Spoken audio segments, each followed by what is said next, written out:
Olá, boa noite. Segundo a Organização Mundial de Saúde, aproximadamente 16 milhões de brasileiros convivem com diabetes e metade da população que tem o tipo 2 não sabe que tem a doença. É o que aponta o último relatório divulgado pela OMS em 2016. Como diagnosticar o diabetes? Quais são as formas de tratamento? E como fica a dieta de quem tem a doença? Essas e outras questões você confere agora no Jornal da UFO.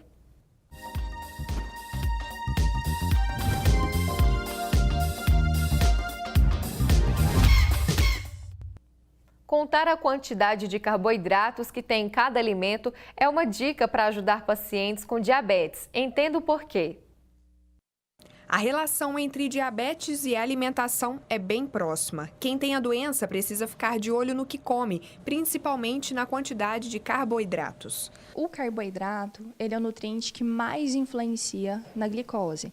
Então, por exemplo, praticamente 100% do carboidrato que eu consumo, de 2 horas depois que eu vou consumir, esse carboidrato se transforma 100% em glicose no sangue, em açúcar no sangue. E a contagem de carboidratos hoje, ela é padrão ouro para o controle do diabetes. Então, se a gente consegue estipular a quantidade de carboidratos que eu estou consumindo nas refeições, eu vou usar insulina somente para aquela quantidade de carboidrato.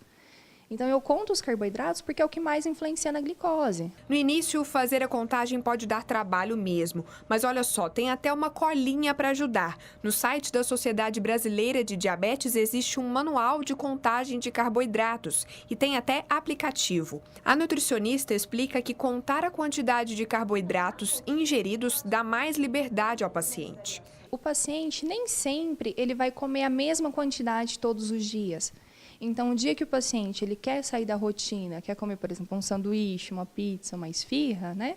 Ele vai conseguir estipular a quantidade de carboidratos que tem naquela refeição e utilizar a quantidade de insulina somente para aquilo que ele comeu. Então, vai evitar dele ter uma hiperglicemia, a glicose aumentar muito depois que ele consumir esse tipo de refeição. Você precisa ter uma orientação para saber que não vai poder trocar um prato de comida por um sanduíche todos os dias só porque você sabe contar o carboidrato. Porque a glicose vai ficar normal, mas isso não significa que o seu peso vai ficar normal, que suas taxas de colesterol, triglicerídeos vão ficar normais se você consumir uma grande quantidade de carboidrato todos os dias. Bom, vamos a alguns exemplos, então, do café da manhã, né, Mari? Você tem aqui algumas opções de café da manhã. Quanto de carboidrato tem em cada pratinho aqui e no copo de leite? Por exemplo, essas 4 unidades de pão de queijo, eu tenho 27 gramas de carboidrato. Então, como que eu descobri isso? Eu olhei no livrinho, né? Então, eu vi que uma unidade grande de pão de queijo tem tantas gramas. Então, eu fiz a proporção, regrinha de 3. Então, é regrinha de 3 o tempo todo. Então, nesses 4 pães de queijo, eu descobri que tem 27 gramas. 200 ml de leite tem 10 gramas de carboidrato. Então, se eu quiser comer os 4 pães de queijo com o leite, eu vou somar. 10 mais 27, eu tenho 37 gramas de carboidrato neste café da manhã. Já, por exemplo, se eu quiser comer uma tapioca, né, que às vezes a gente acha que a tapioca é mais saudável que o pão, ou enfim, né, que ajuda a emagrecer. Por exemplo, nesse pratinho de tapioca, eu tenho 39 gramas de carboidrato. Um pão francês tem cerca de 28 gramas de carboidrato. Então, se eu quiser comer a tapioca mais o copo de leite, eu vou ter, neste exemplo de café da manhã, 49 gramas de carboidrato. Então, 39 da tapioca mais 10 do leite. Então, eu vou usar a insulina de acordo com a quantidade de carboidrato que eu consumi nesse café da manhã. E aí, para a pessoa saber quanto de insulina ela precisa para cada grama de carboidrato, é uma orientação médica, não é isso? Isso. Ela precisa ter o acompanhamento com o endócrino. E o endócrino é que vai, digamos assim, liberá-la, né, para fazer a contagem, né? É uma conversa com o endócrino e com o nutricionista para a gente ver se a pessoa ela realmente está apta para fazer a contagem de carboidratos. E outra dica, fibras dificultam a absorção de carboidratos, então vale a pena investir nelas. Uma laranja, por exemplo, tem mais ou menos 18 gramas de carboidratos, mas tem também 3 gramas de fibra. Então a gente pode fazer uma subtração e, no fim das contas, uma laranja equivale a 15 gramas de carboidratos consumidos. A nutricionista reforça que, além de fazer a contagem, o paciente tem que monitorar o índice glicêmico. A boa notícia é que ter diabetes não significa que precisa cortar tudo da dieta. A recomendação de calorias para mim, para você ou para uma pessoa que tem diabetes é a mesma, né? De acordo com a faixa etária, de acordo com o estilo de vida, claro. Mas não é porque eu tenho diabetes que minha alimentação tem que ser completamente diferente. Então, por isso que é permitido esse equilíbrio, é permitido um alimento mais gorduroso ou que tem mais carboidratos, por exemplo, dentro de uma alimentação normal, dentro de uma rotina normal. E os nossos convidados do Jornal da UF de hoje são o Dr. Flávio Picossi, que é médico oftalmologista. Bem-vindo, doutor, boa noite. Obrigado, Gislene. É um prazer muito grande estar aqui. Estou muito feliz em poder compartilhar meu conhecimento com vocês. Obrigada. Eu agradeço também a companhia da Paula Narras, que é nutricionista. Obrigada pela presença. Muito obrigada pelo convite, eu que agradeço. Nós vimos então agora há pouco essa reportagem que explica melhor a contagem dos carboidratos, mas antes de falarmos mais sobre isso, doutor, o dia 14 deste mês, considerado o dia da prevenção à diabetes, é uma data que vale lembrar, é importante. Exatamente, dia 14 de novembro foi determinado como Dia Mundial de Prevenção da Diabetes. É um dia em 365, mas é um dia para a gente refletir, para a gente parar e pensar o que a gente está fazendo da nossa saúde, como a gente está se tratando, porque, por exemplo, segundo a Organização Mundial de Saúde, nós, uma população de 7 bilhões e meio de habitantes no mundo, 460 milhões hoje são portadores de diabetes, isso dá mais ou menos 16%. Então, é um valor considerável. 3 em cada 20 pessoas de nosso convívio tem diabetes.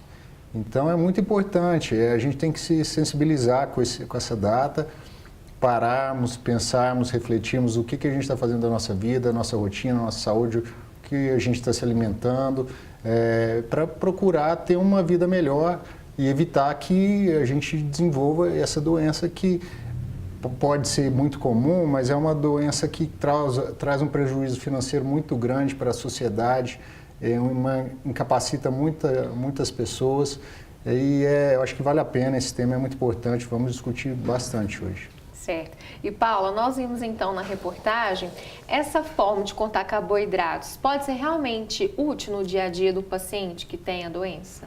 Sim, a contagem de carboidratos, né, é uma ferramenta muito útil atualmente, né, que existe para a gente ter esse melhor controle da glicemia.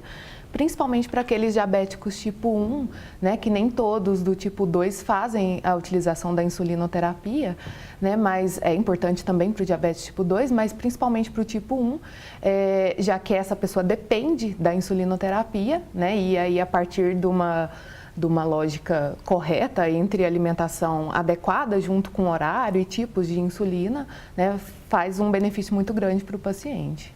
E como que funciona no dia a dia? Na reportagem até foi bem explicado, mas a pessoa, por exemplo, que é diabética e gosta de doce, pode, não pode?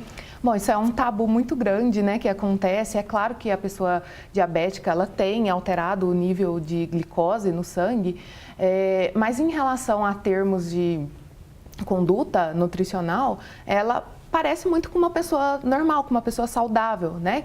O que uma pessoa saudável deveria consumir. Então, em relação à quantidade de doce, açúcares em geral, até mesmo outros nutrientes como lipídios, fibras, não existe até recomendação específica para o paciente diabetes, principalmente em relação ao carboidrato, né, que é um nutriente que deveria ter um maior controle. Ele acaba tendo a mesma recomendação para uma pessoa saudável. Outra coisa muito importante que se fala é que o paciente, né, diabético, ele precisa cortar o carboidrato. E isso é um mito, né? Até porque todos nós precisamos de carboidrato, o diabético ou não, é a principal fonte de energia. E sem contar que sem o carboidrato, né, como muitos falam, cortar o carboidrato, a chance de ter hipoglicemia é muito grande e é tão ruim quanto uma hiperglicemia. Então, o paciente ele pode sim consumir doces, outros tipos de alimento, mas claro que em moderação, em momentos ideais. Né? Com licença, eu acho que principalmente no momento da descoberta da doença, né, Paula? Sim. Porque nesse momento de descoberta você privar uma pessoa de, olha, você não vai poder fazer isso, não vai poder fazer aquilo. Ninguém vive comendo só doce, mas parece que quando a gente proíbe uma pessoa de fazer alguma atividade ou proíbe de ingerir algum alimento, parece que aquela pessoa se transforma e se sente, pelo fato de estar privada, se sente muito incomodada com essa privação. Então, principalmente no início, nesse momento de aceitação, o adolescente também tem muita resistência em entender, em acreditar que realmente ele tem aquele problema, porque ele não sente nada. O adolescente é uma pessoa saudável, ele é muito mais resistente. O corpo dele ainda não está apresentando nenhum reflexo da doença, porque a diabetes é uma doença crônica. À medida que os anos passam, vai ocasionando lesões em alguns órgãos-alvos. Então, é curioso isso aí. A diabetes, ela assusta, o diagnóstico assusta, a pessoa acha que, nossa, mas nunca mais eu vou poder comer aquela comida que eu gosto tanto, ou aquele chocolate. Não é bem assim, né? Acho que a gente tem que ter uma vida sem muitos excessos em relação a tudo, inclusive na dieta. E existem 2 tipos, né, doutor, de diabetes? Sim, existe algumas variáveis, né?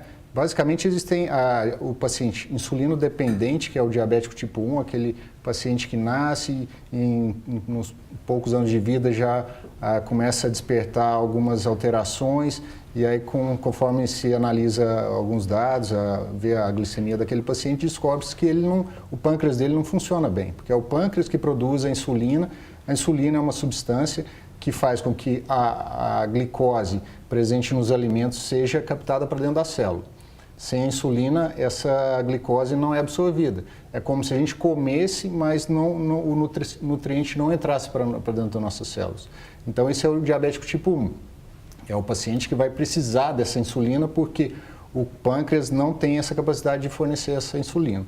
O diabético tipo 2 é aquele paciente que tem um pâncreas aparentemente normal, mas que por algum motivo ou outro, esse pâncreas passa a produzir menos insulina ou aquela insulina passa a ter mais resistência na célula.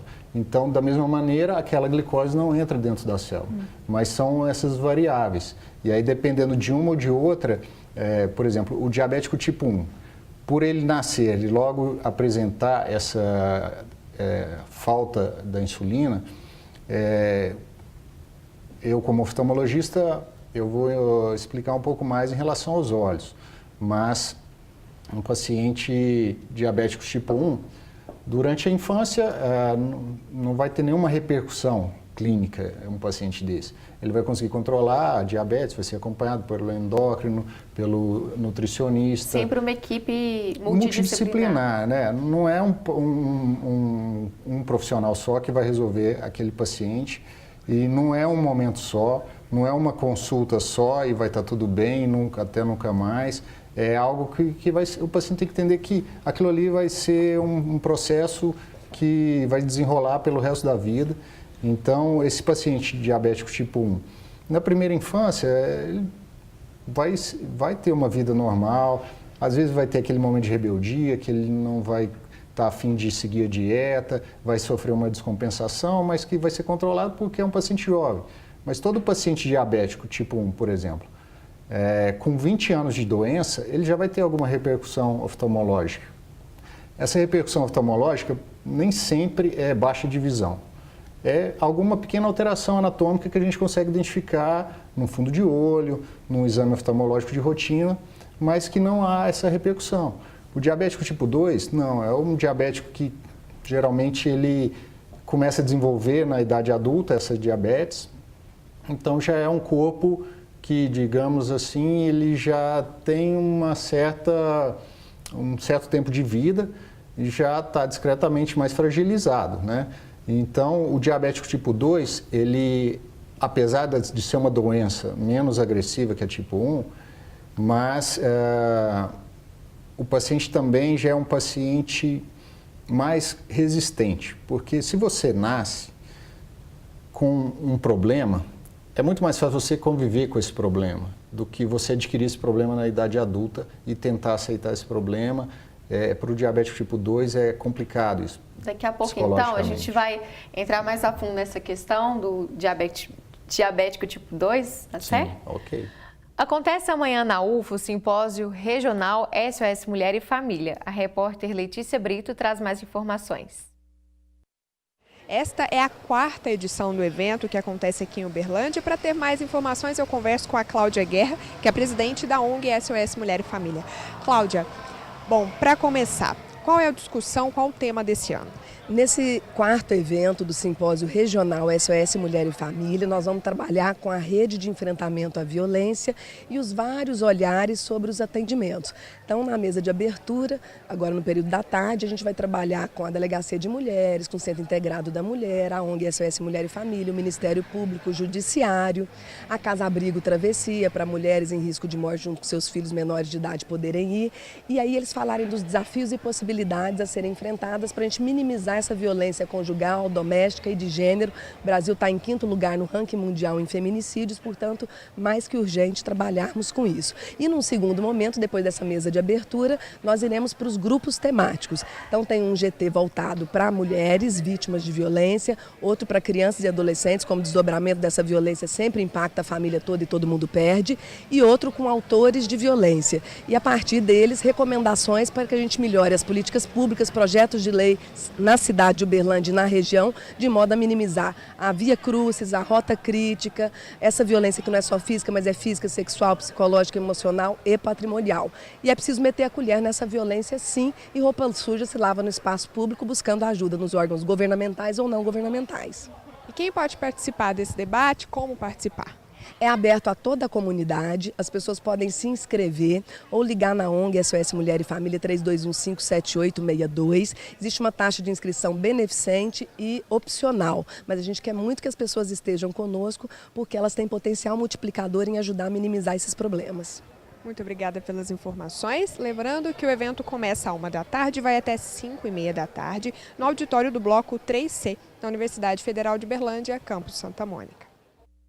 Você tem dúvidas sobre diabetes? Nós vamos para um rápido intervalo e, enquanto isso, você pode enviar suas perguntas para a gente no Facebook ou então no WhatsApp. Anota o número 996397880. Nós voltamos já.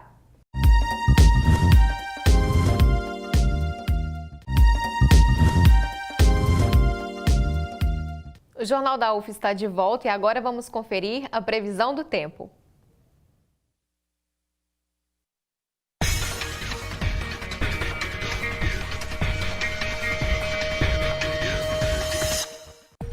Em Uberlândia, a sexta-feira permanece nublada, com possibilidade de chuva à tarde e à noite.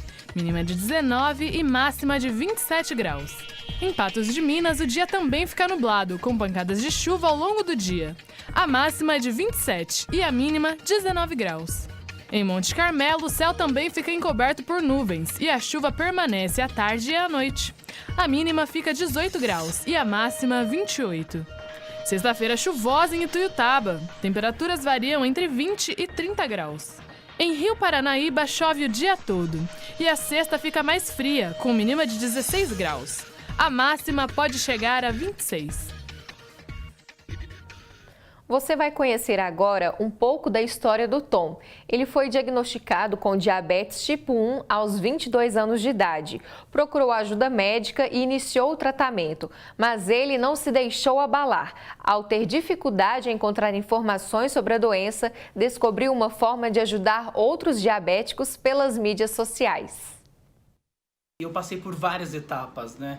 Primeira do medo, você fica assustado, você tem medo de comer qualquer coisa porque você acha que aquilo ali pode acabar com a sua vida e tal. E também você tem aquela fase da rejeição, né? Não é possível, com 22 anos eu não quero saber que eu tenho diabetes, não é possível que eu tenha essa doença que é crônica, que não tem cura. Foi muito difícil aceitar. E eu já tive momentos de rebeldia, né? De não medir minha glicemia assim no início, chutar o balde. Só que aí um certo dia eu fui no médico e durante uma conversa parece que ele ligou a chavinha aqui e caiu a ficha. Caiu a ficha, tanto é que durante uma reportagem que eu estava fazendo em Goiânia, que eu já tinha me mudado para Goiânia, durante uma reportagem de falta de insulina, eu decidi assumir publicamente que eu também convivia com diabetes, para mostrar que não eram só aquelas pessoas que eu estava entrevistando, mas que eu também vivia esse problema. E imediatamente o que eu senti é que eu fui acolhido pelo público e o público também se sentiu acolhido em ver aquela pessoa, né, que acompanha no noticiário ter o mesmo problema, né, dentro de casa. E imediatamente as pessoas começaram a me mandar mensagem no Facebook na época, querendo saber a minha história, querendo saber como eu fazia o tratamento, compartilhando as dificuldades. E aí eu comecei a conversar com essas pessoas e eu percebi que não era só eu que tinha esse problema de falta de informação, né? Mesmo trabalhando com informação, eu tinha problema com falta de informação e que muita gente não se aceitava.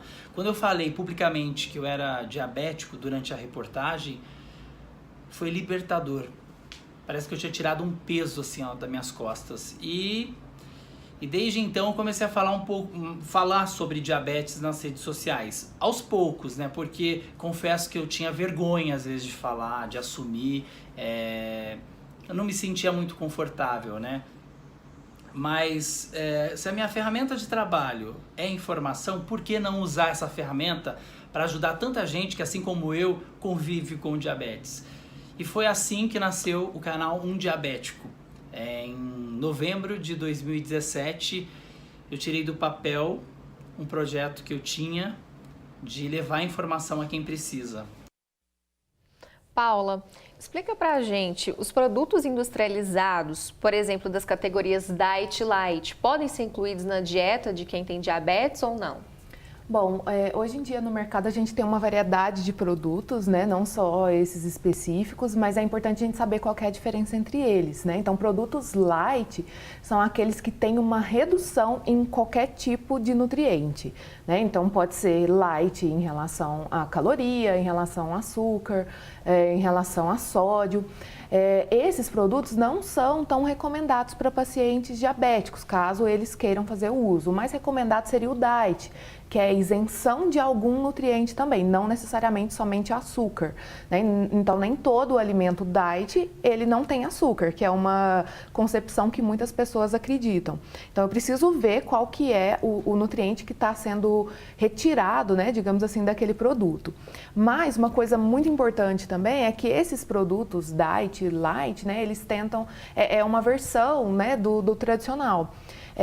Apesar de existir, de ter vários modelos no mercado, o paciente diabético ele não precisa utilizá-los, né? Então, como eu comentei no começo, o paciente ele consegue uma alimentação saudável somente com alimentos, né? Principalmente in natura. Outra questão importante também é a questão de alimentos industrializados, né? Que nós temos tanto processados e ultraprocessados, né? Que na verdade sofreu tanta influência da indústria, acréscimos de gordura, de carboidratos, de açúcares, de sódio, enfim, né? Que ele já perde ali o que seria aquele alimento natural mesmo. Que não faz bem necessariamente até para quem está saudável, exatamente. Né? Uma coisa que eu quero deixar muito claro é que o paciente diabético, né, apesar dessa concepção que ainda existe, que minha alimentação precisa ser modificada, eu não posso mais doce, não posso isso, né, fulano falou que não pode mais aquilo, mas na verdade o que ele deve seguir é uma dieta que uma pessoa sem a doença deveria seguir também, né? A população em geral, ela precisaria consumir uma alimentação adequada, equilibrada, rica em fibras principalmente, claro, com controle do carboidrato, controle de açúcar de adição, diminuir o consumo de produtos com calorias vazias, né, que é o que a gente diz que são aqueles produtos altamente energéticos, mas que ele não oferece vitaminas, minerais, fibras, evitar frituras, gorduras, né? Por isso que uma até das condutas é a utilização de alimentos mais na forma de preparação grelhado, assado, cozido e não tão fritos, né? Como diz o lema, descascar mais e desembrulhar menos. Sim, com certeza, né? Então, ter um alimento mais natural, né? Até mesmo dizia muito descascar mais as frutas, enfim, né? A gente sabe que hoje em dia tem muitas frutas e vegetais que nós conseguimos consumir até mesmo com a casca, né? Então, não 100% esse ditado tanto assim, mas que é essa ideia, né? Diminuir o consumo de alimentos processados, ultraprocessados, né? Aquilo que a gente vê ali na parte de supermercado, enfim, e tentar chegar ali mais nos alimentos in natura. Ótimo. Doutor Flávio, puxando essa questão também de hábitos saudáveis, qual que é a relação possível de se estabelecer entre o sedentarismo, a obesidade e diabetes? Então, a obesidade também é um fator complicador na vida do diabético.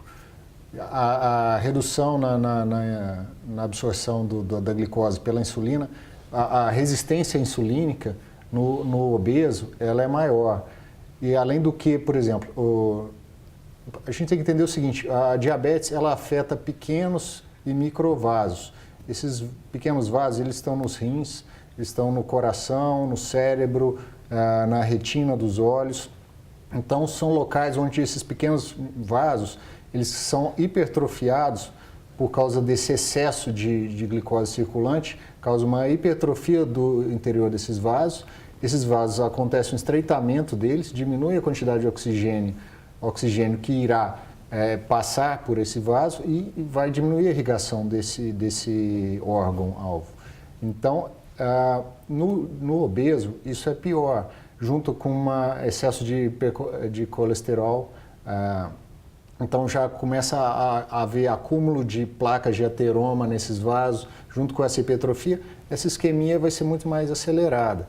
Então, obesos, pessoas sedentárias, existe um estigma, né? Todo mundo acha que aquele obeso, aquela pessoa é obesa, ela é doente. Às vezes, pessoas magras, como eu também, me considero uma pessoa magra, pode ter colesterol alto, pode ter um histórico familiar de infarto fulminante. É aquela expressão que as pessoas usam, falso magro, falso saudável, né? Então, tem o componente genético também. Né? Não é só o gordinho que tem que ir no médico, não é só o gordo que tem que ser estereotipado. Eu acho que a palavra tem que ser rotina. Eu acho que a pessoa tem que ter o hábito, tem que frequentar o teu médico, tem que ter exames de rotina. Né? Por exemplo, o diabético. Você citou um dado antes do início do programa, que segundo a OMS, o diabético tipo 2, a cada 50% não sabe do diagnóstico da doença. Então, assim, cada 2 pacientes diabéticos tipo 2, um não sabe da doença. Como é que ele vai saber? Ele vai passar mal, ele vai parar no pronto-socorro com uma glicemia de 500. Tem alguns sinais que ajudam a identificar, alguns sintomas? Então, o paciente que está perdendo peso, que está acordando de madrugada, urinando muitas vezes, pouca quantidade, que está com mal-estar, fraqueza, desânimo, um paciente que tem crise de hipoglicemia, começa a ficar tonto, faz uma atividade física, se cansa rápido, passa mal, desmaia. Então, são indicadores de um possível diabético. Né? E um dado muito importante também, desses pacientes diabéticos tipo 2, 70%, se soubessem do problema ou tivessem sido diagnosticados no início, só com dieta, com melhor qualidade de vida, atividade física, eles não se tornariam diabéticos. E evita a possibilidade da cegueira, né? Para a gente encerrar. Sem dúvida. A cegueira é o final da doença, né? E a gente não quer nunca que isso aconteça. Certo. Infelizmente, nosso tempo chegou ao fim. Quero agradecer a participação dos nossos convidados. Muito obrigada, Paula. Volte sempre ao Jornal da UFO. Muito obrigada. Doutor Flávio, muito obrigada também pelas informações. Obrigado, agradeço. O Jornal da UFO de hoje, então, fica por aqui. Muito obrigada pela sua companhia e te espero amanhã no mesmo horário. Até lá!